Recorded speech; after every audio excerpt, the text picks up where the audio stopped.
Good day, everyone. My name is Jessica Rivera. I'm here to discuss to you about psychological services, the shortcomings of mass education, the need of individual attention, and psychological or guidance specialist. What is psychological services? It is the services provided by qualified psychologists in the form of counseling, consultancy, therapy, research, education, social interventions, psychometric assessment, and expert witnessing. People come to therapy for many different reasons. Some come for help with issues that have been present for many years and that they are now ready to face. Some issues are more recent, such as the death of a loved one or a troubled relationship. Therapy should be a safe place to explore these issues, and your therapist should be a professional source of support, compassion, and encouragement. The term psychological services refers to those specialist psychological services which apply skills ranging from psychological first aid to long-term clinical treatment provided by personnel trained to the level appropriate to the task. It includes administering psychological and developmental tests and other assessment procedures, interpreting assessment results, obtaining, integrating, and interpreting information about child behavior and family conditions related to learning, mental health, and development, planning, and managing a program of psychological services, including psychological counseling for children and parents, family counseling, consultation on child development, parent training, and education programs. Psychologists can help people improve their decision making, stress management, and behavior based on understanding past behavior to better predict future behavior. A psychologist is a professional who practices psychology and studies normal and abnormal mental states, perceptual, cognitive, emotional, and social processes and behavior by experimenting with and observing, interpreting, and recording how individuals relate to one another and to their environments.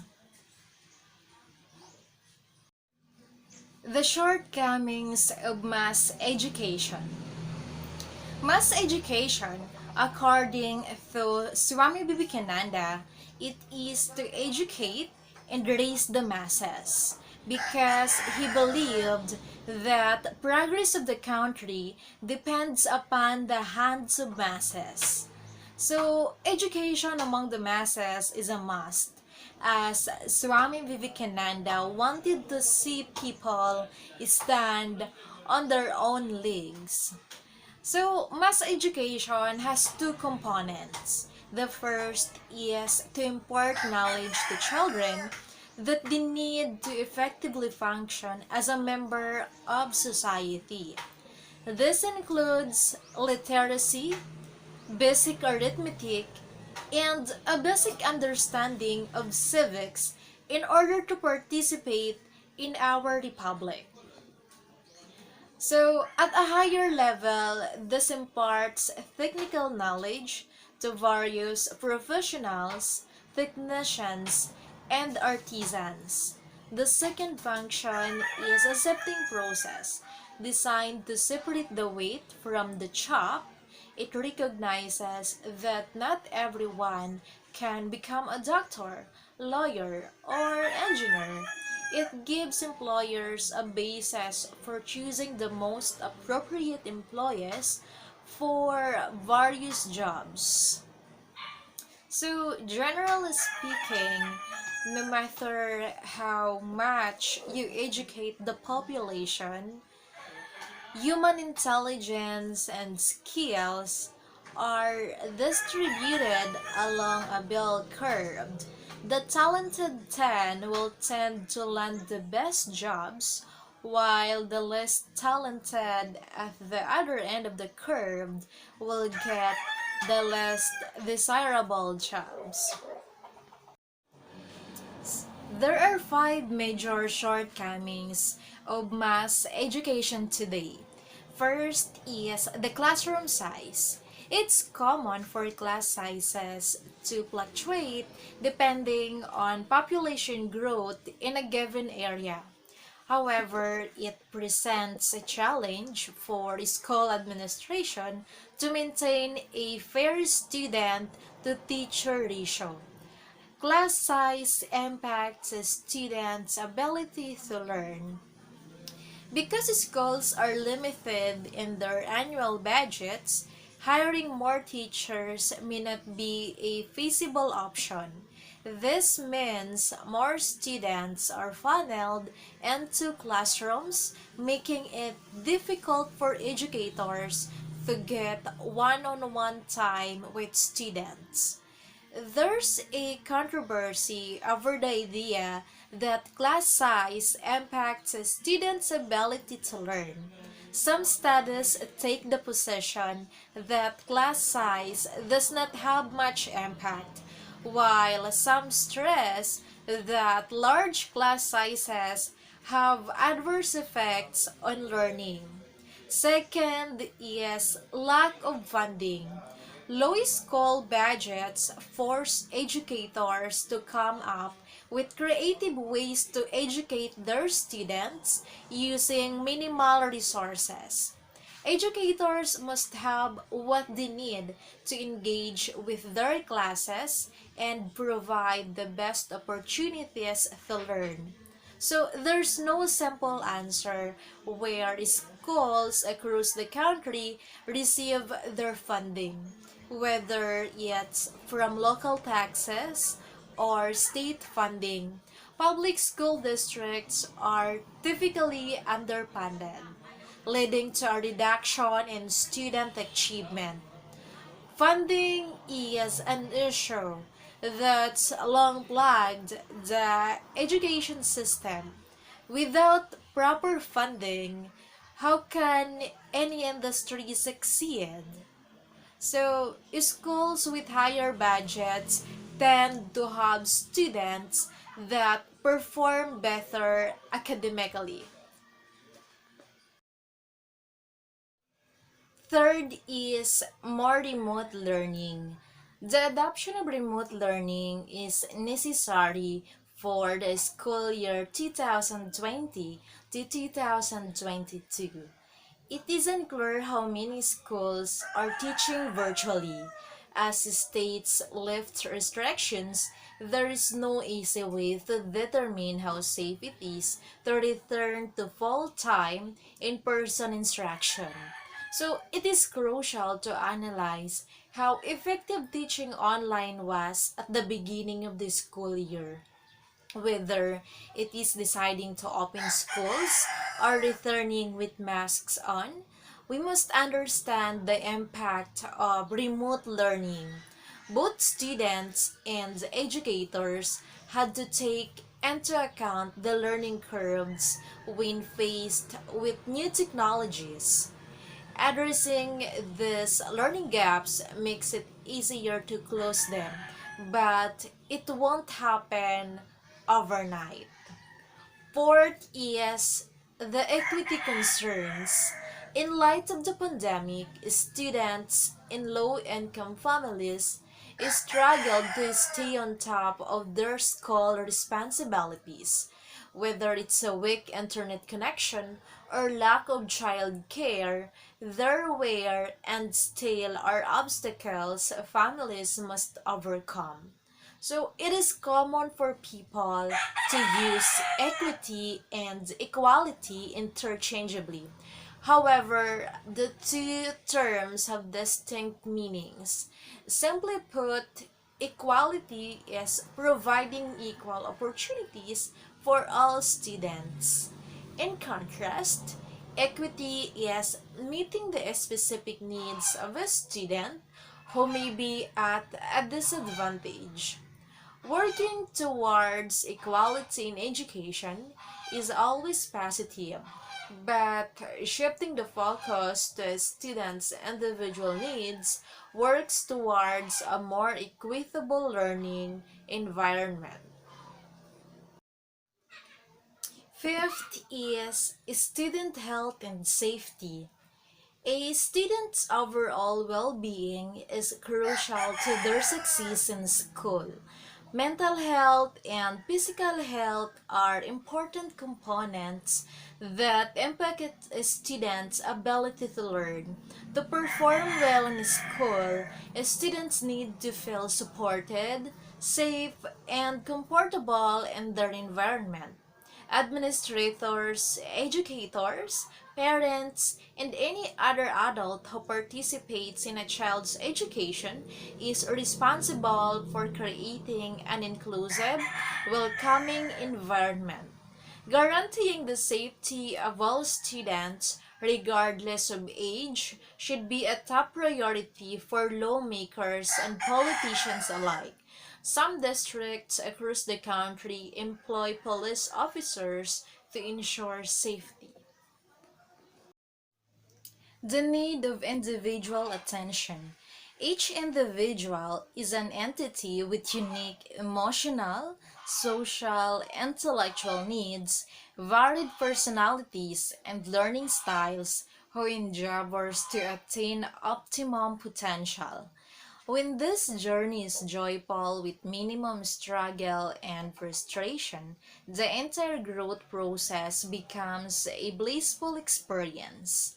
Only when all the energies of the individual are one pointed and the child's attention focused on the current task can learning happen.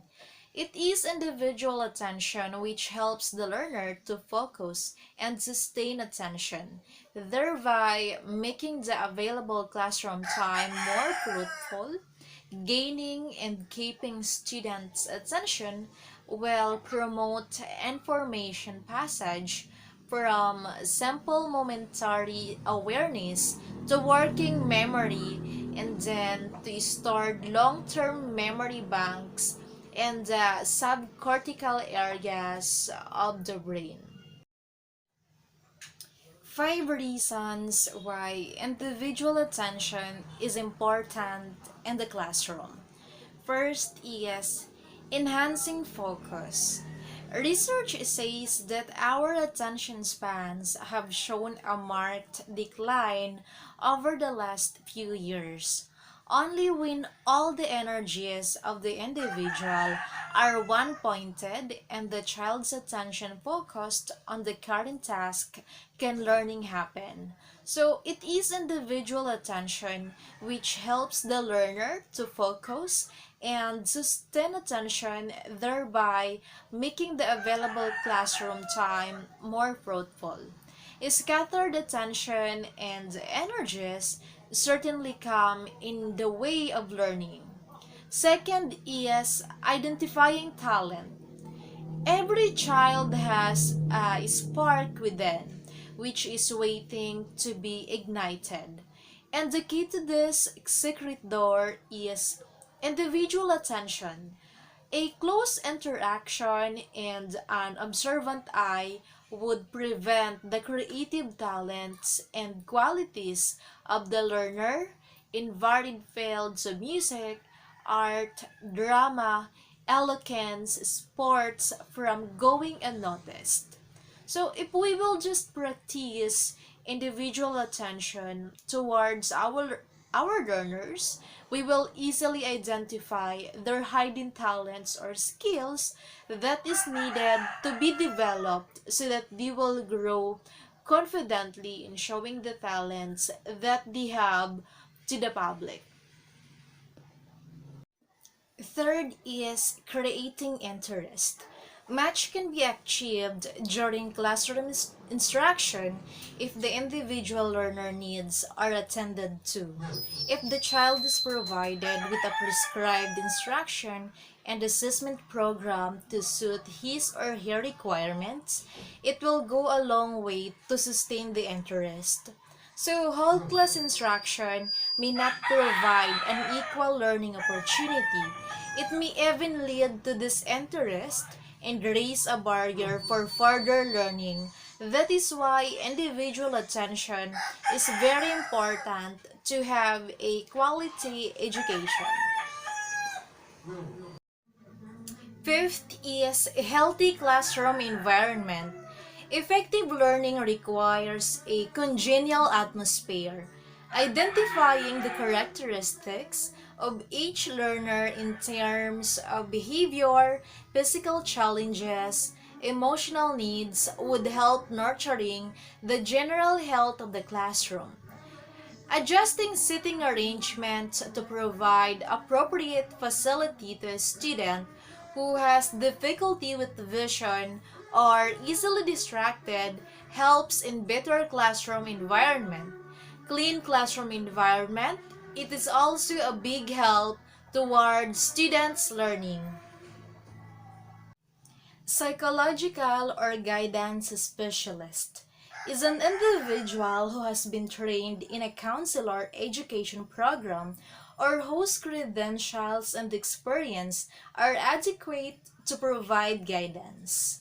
Guidance and psychological counseling is a systematic and professional psychological assistance service provided by experts to enable our students to develop psychologically, physically, mentally, socially, and educationally to make appropriate decisions by recognizing themselves with all aspects to make choices. The general purpose of schools' psychological counseling and guidance service is to guide students' social, emotional, and cognitive development to provide psychological counseling support on the subjects they need to help them to recognize their abilities, to guide them to realize their potentials, and to turn them into performances. To be ready to live as a 21st century world citizen who is able to live, be productive, and enjoy. Thank you. I hope you have learned something in my discussion. Have a good day.